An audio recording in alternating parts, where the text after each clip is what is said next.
Viewers, আজ রান্না করলাম বেগুন দিয়ে ইলিশ মাছ। আর এই জন্য 4 টুকরা ইলিশ মাছ কুটে ধুয়ে সামান্য একটু মরিচের গুঁড়া, হলুদের গুঁড়া আর লবণ মেখে তেলে ভেজে নিচ্ছি হালকা করে। এক পাশটা হওয়ার পর আরও একটা পাশ উল্টে দিচ্ছি, একটু সাবধানে যাতে মাছগুলো ভেঙে না যায়। হালকা ভাজা মাছগুলো এবার তুলে নিয়ে এই একই তেলে ভেজে নিব কুটে রাখা বেগুন।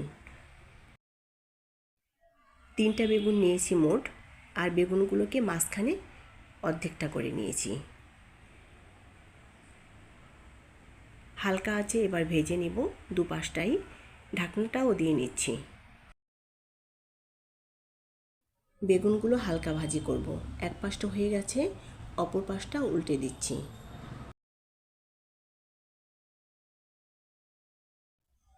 হালকা আছে বেগুনগুলো ভেজে নিচ্ছি। ভাজা বেগুনগুলো তুলে নিয়ে আমি চুলায় বসিয়েছি আরেকটি কড়াইতে দিয়ে দিচ্ছি তেল আর পেঁয়াজ পেস্ট।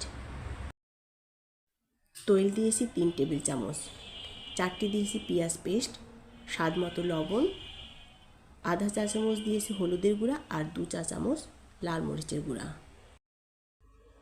মশলাগুলো কষাবো কিছুটা সময় নিয়ে, কারণ মশলা যত কষাবো তরকারির স্বাদ ততটাই বাড়বে। কষানো মশলার ভিতরে মাঝে মধ্যে একটু একটু পানি দিয়ে নিব। মশলা ভালোভাবে কষিয়ে নিলাম।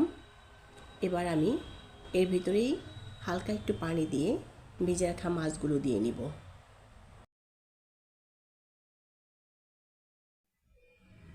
ঢাকনা দিয়ে ঢেকে মাছগুলোকে জাল করেছি 3 মিনিট। এবার পানি দিয়ে নিচ্ছি 2 কাপ।